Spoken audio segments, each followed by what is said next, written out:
atıya hürmet elə. Bilməsin ata qədrini, slujbada xidmət elə.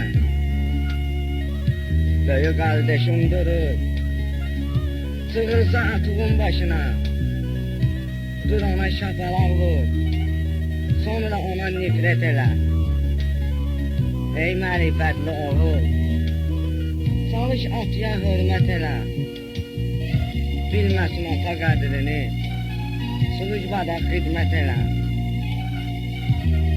Gördün atın qocalıb, bir attım gedə bilməyir. Tut onun əllərindən, onun ürəyin cənnət elə. Ey mərifətli oğul, çalış atıya hürmət elə. Bilməsin ata qədrini, slujbada xidmət elə. Gördün atın xəstədir, heç gəzməkə halı yoxdur. Tez çağır o loğmanı, onun əlin zeynət elə. Ey mərifətli oğul, çalış atıya hürmət elə. Bilməsin ata qədrini, slujbada xidmət elə.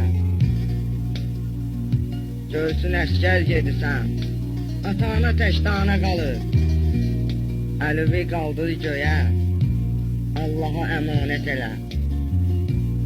Ey mərifətli oğul, çalış atıya hürmət elə. Bilməsin ata qədrini, slujbada xidmət elə. Bunu qəzəldə sənə bilmək üçün mən deyirəm. Qayıt düz yoluna oğul, gəl sözümü ibrət elə. Ey mərifətli oğul, çalış atıya hürmət elə.